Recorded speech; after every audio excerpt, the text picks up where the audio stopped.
Exploring with Ryan Given. Go, exploring with Ryan Given. For every challenge they will soar. Exploring with Ryan Given. Go, exploring with Ryan Given. Family strong forevermore. Oh! Ryan leads on the hunt for creatures with all his might.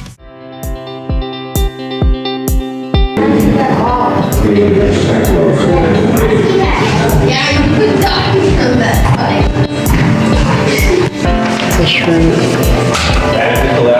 crawfish, hagfish. There's crawfish. The mountains. This is like inside the mountain. So inside the landscape. But this is what you see outside. And when they dig, this is what they find. This is what they dug into. So you can get lost in the caves. Ventured into the cave for minerals, for flint, and perhaps for spiritual reasons. These accomplished cavers covered nearly 14 miles of cave.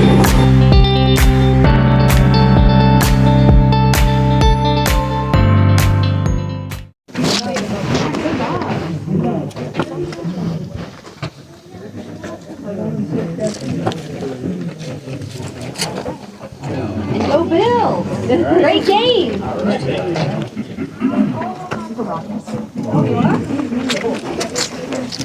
Oh yeah. Two of you, perfect. Awesome.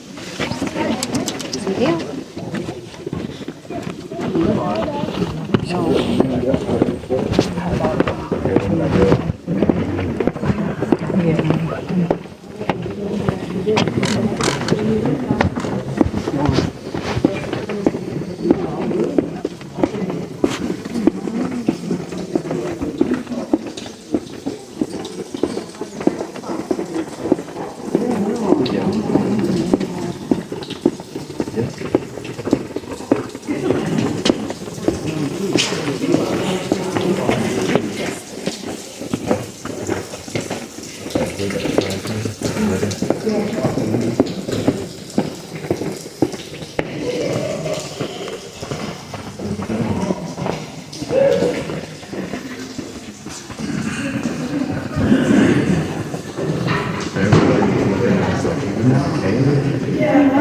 No, I know at one point in time anyway. I just didn't know the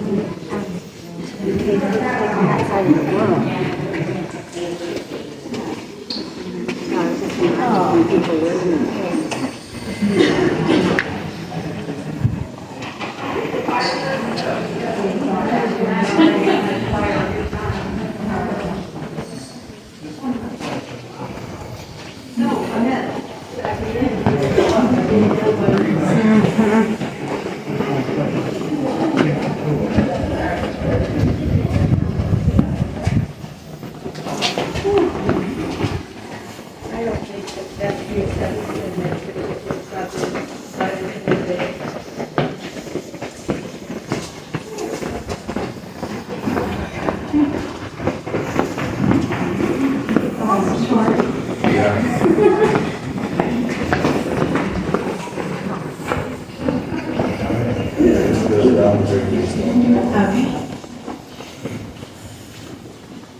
this area right here.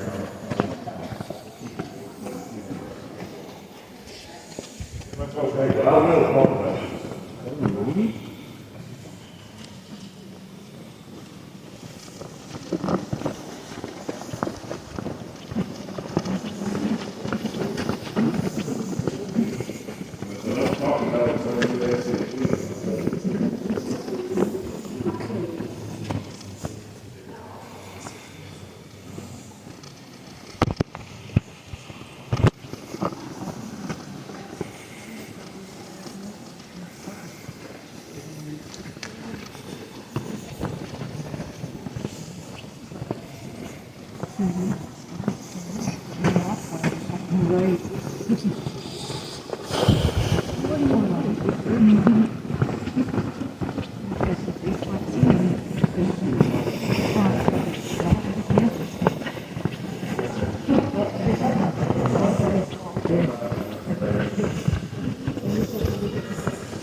Not in this case.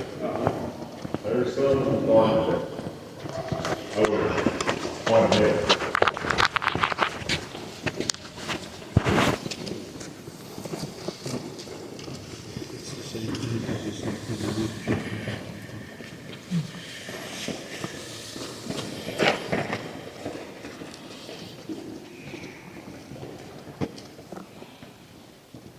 I got a question for you. How many of you have been fortunate enough to have been born and raised and still live in the same area that you were born? Okay. Within 100 miles.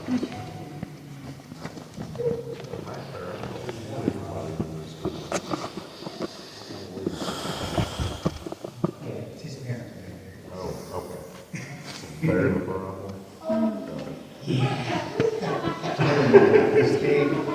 Oh, yeah. Oh, okay. So, I'll go ahead and tell you, you can't figure it out, I'm a hillbilly. I'm okay with saying it, I don't know. But I know that, for a lot of people, it's not in that way that you can say that you born and raised and still live in that same area that you always call home. I know that sometimes, couples get married, one of the spouse's jobs takes them somewhere else in the country. You go off to college, or you go into the military, or your parents' jobs uproot the family, everything they've ever known, and settle down somewhere else in the world. Now, that seemed to fit most of you all's profile. All right? Tell me, when you got to that new area, what did you do? Explore. You explored, right? And find out where all the places you needed to know were. And this is how I hoped it was for both the late Archaic and early woodland period of Paleo Indians. That it was the hottest summer day they had ever experienced in their lifetime. And somebody walked close enough to that entrance, and we just came in through and got greeted with a cold blast of air. And I will say that the curiosity overtook them. They went down into the floodplains and they gathered up this woody stem American bamboo that we refer to as cane reed. They pulled woody stem plants like false foxglove off the edges of the forest. They stripped shagbark hickory trees of that bark, lit it on fire, and came into this cave to see what it really was about. Why is it so cold down here? And they saw it completely different than what we're seeing. Because as they walked through here with torches, the light was shimmering off the walls and made it look like that there was a fresh powder of snow coating everything down here. And that held their attention. That curiosity, that obsession they got with what they were seeing, held on to it for almost 3,000 years. It's a mineral that we come in contact with daily. Okay? And it doesn't look like it did because after thousands of years of burning torches down here that produced a lot of smoke, that mineral simply absorbed in that smoke. It tarnished it. Look on this wall behind me. You can see sort of this almost brownish, amberish colored looking rock. And this is called calcium sulfate. Look down here at this lower band underneath.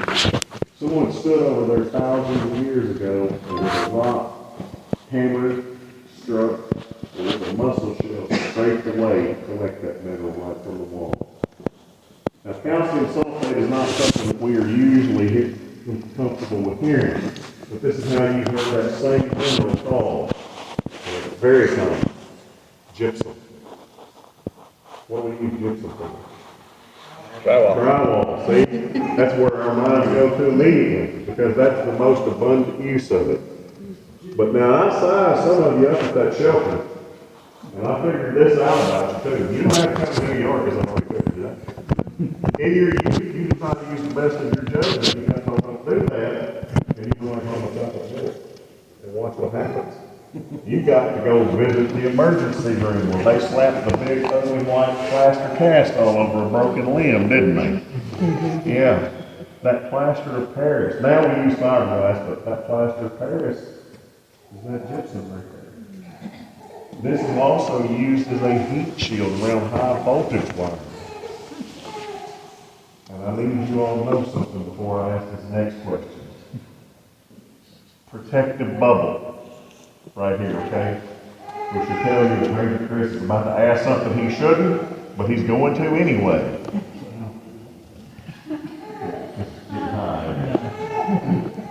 Who here in your lifetime has ever consumed a Twinkie? Hostess put it in there because they said it makes it better and lighter and fluffier. I think it's on the 3,000 year shelf life it gave it. I mean, have you ever seen a Twinkie go bad? No. Nobody else has either. But we don't know what these early humans were doing with this. There's potential to mix this with enough water to create a white paint, so maybe it was a ceremonial. For as much of this as they saw and as much area as they collected from, it's potential they used it as a trade good. We just don't really know.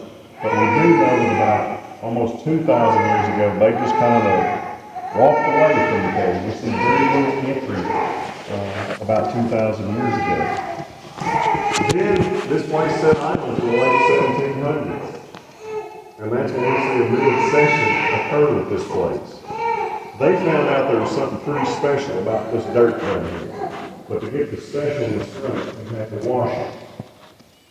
Have you heard of a crazier idea than washing dirt?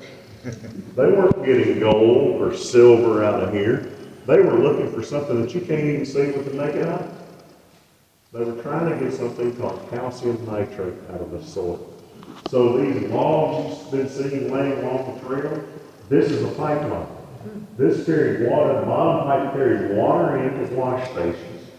And once that dirt had been washed, that top pipe, they pumped it back out to the entrance where it got processed even further. They would filter that through potash or wood ash. Then they would put that in these cauldrons and they would mix in turnips, and that turnip would take out the color of that water, that old brownish red color of the water. And they put in some little minuscule amounts of ox blood that would bind with impurities. It's floated. You just skim those impurities off and keep boiling it down until you got these little fine salt crystals that we refer to as saltpeter. You know what we use saltpeter for? Yeah, for explosives. It's a key ingredient in black gunpowder. And we needed a lot of it in the early 1800s because we might have done something that was a little stupid. We declared war on England for a second time because they were taking our sailors off of ships to help them fight France. And I say it's stupid because of this. You know where we were getting our gunpowder and nitrates from? British colonies. So we had to become very self-sufficient here. Places like Mammoth Cave, Great Saltpeter Cave over in eastern Kentucky, and roughly about 2,500 to 3,000 smaller caves across the southern and eastern U.S. did the same process. When we leave from here, we're going to walk up a hillside, and we're going to buy 7 of these washing boxes. Okay? This came at a cost, though. There were not enough people living in this valley to do this work, so there were men leased from plantations throughout the South that came here and dug and did this work. And in the end, they got sent home. But the owners of this cave made quite a bit of money. Saltpeter prices started at a nickel a pound and sharply rose to 27 cents a pound.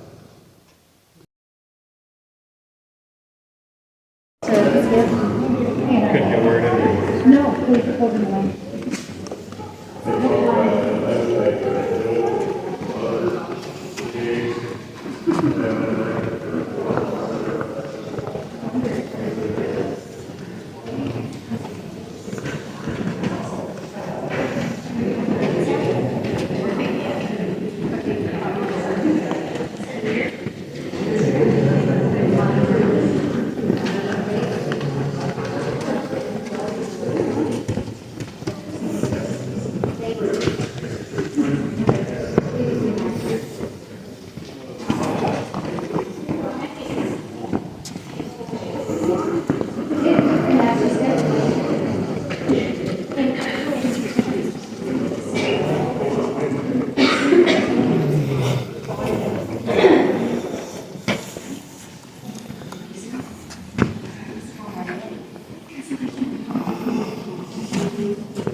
Thank you.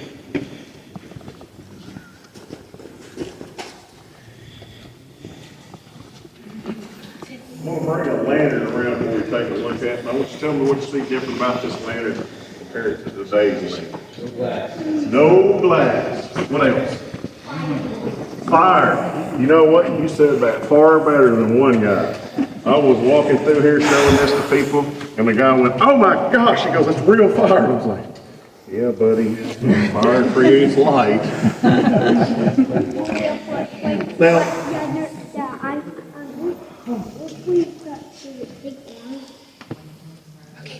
no, it's real.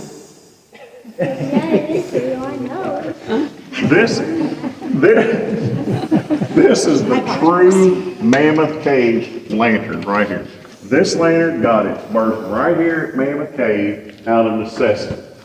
Now it's also fashioned after lanterns from back in the East, New England whale oil lanterns.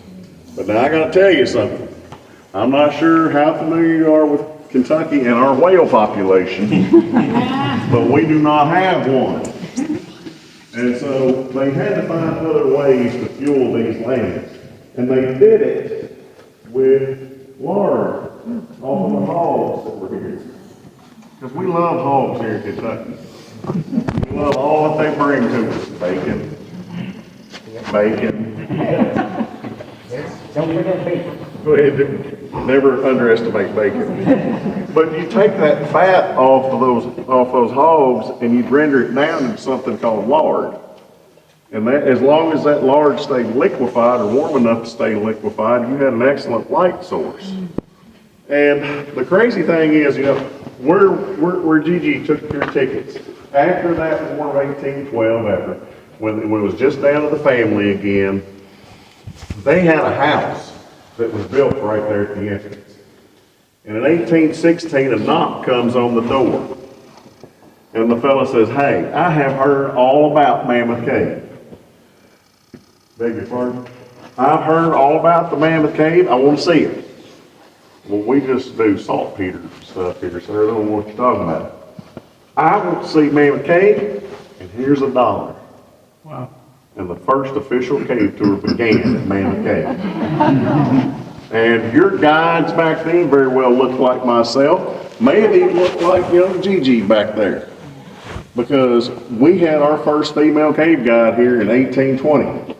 Progressive we are here at Mammoth Cave. Actually, it was the Gatewood family that owned this cave, and Elizabeth Gatewood, the wife of Fleming, who was the last saltpeter owner of this cave. If Fleming and some of the local men in the area were taking people underground on tours, and their two sons, can you imagine coming down here with a 14-year-old carrying 2 lanterns and say, "Let's go"? Because their sons guided tours here. And if all the men were out and somebody showed up, Miss Elizabeth wasn't beyond going and grabbing a lantern herself and taking you in the cave. But she was never referred to as a cave guide. She was the cave hostess. I guess that's more genteel sounding.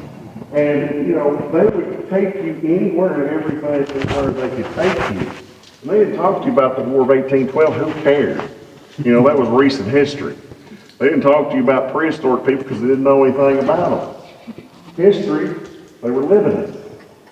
So they had to entertain you through story, through songs, and just trying to show you as much of the cave as they could. And your tours lasted anywhere from 4 to 8 hours. And, finally the Gatewoods got tired of guiding tours here. They were getting some age on them too. And they decided to sell the cave, and they sold it to a fellow from nearby Glasgow, Kentucky. He was a lawyer, and his name was Franklin Gorin. And Gorin brought with him the new wave of cave guides. He brought with him a young man who was enslaved to him named Stephen Bishop. And Stephen was told, learn the routes from these people, and in your spare time, see what we got, explore. And Stephen gets brought here on his first day, taken behind this big block of rock over here. That's the giant's coffin. Down through the wooden ballroom, down into down the steps of time into Black Snake Avenue. right around the edge of side saddle pit, right up to the edge of bottomless pit, and they went, "This is where it ends, Stephen." And Stephen's going, "No, there's more cave right there." "Stephen, this is where it ends." "No, there's more cave right there." "Stephen, no." He wasn't willing to take no for an answer. And so, here's the thing about these early guys. Most did not make a single dime for taking people underground, and especially those men who were enslaved. Oftentimes, though, they were tipped money, and tipped well. Well, better yet, ho, ho, ho, I'll sell you a candle here. Okay? Where are you folks from? We've never had anybody here from Wisconsin. So for 10 cents, I'll sell you this candle. You go over there and you take this candle, you stretch it up to the ceiling, dot by dot by dot. You write out your name, and then dot by dot by dot where you were from in Wisconsin, dot by dot by dot, date. And while you did that, if I was really good at my job, the real money was to show people something that no one had ever seen before. And a fella came to Steve one day and said, "Hey, I want to see something no one's ever seen." Steve was like, "I know where we're going. Meet you in the morning down at the entrance." Brought a couple extra lanterns with him, said, "Let's go." In the cave they came, down around behind Giant's Coffin, down the steps of time into Black Snake Avenue, around the edge of Side Saddle Pit. And there were passageways around Side Saddle Pit that they were building some little footbridges across some small little canyons, little staircases up to higher level passageways. And the carpenter of the cave had left his ladder down there because he wasn't done with the work. And Stephen and this fellow took that ladder and pushed it 22 feet across the top of bottomless pit. Bottomless because you know what you saw when you walked up and got as close as you cared and you looked down there, you know what you saw? Nothing. Pick a rock up off the floor, yeet it off in there and listen. Nothing. Stephen took a lantern just like this one into his teeth, grabbed hold of that side rails of that ladder and across it he went. Held it for that fellow to come across. Now I've kept something from you today. How we're getting across bottomless pit. That same ladder is still there. And people get scared. I can smell anxiety in the rise. And it's like, but Ranger Chris, what if we fall? That should be the least of your worries. I would worry more about whatever inevitable landing is coming. Okay? But I don't want you to worry even about that. So I have tried to help people over the years with that anxiety. This is how we're going to do it right here. Now you won't know if it's falling, it won't matter. You guys ready? Yeah. Question?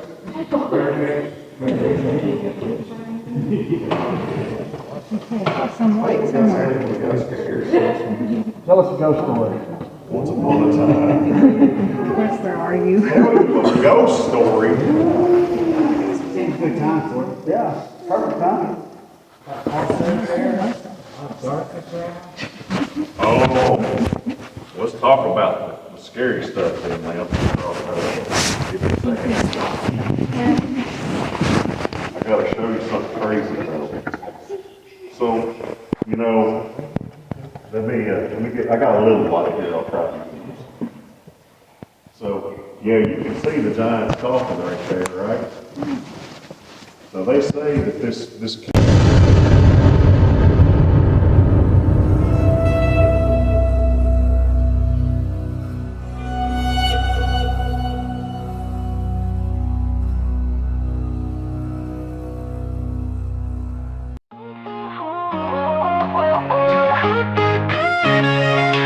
Take me back to the city that I call my crew, where everybody knows my name. Take me back to the people that I call my people, yeah.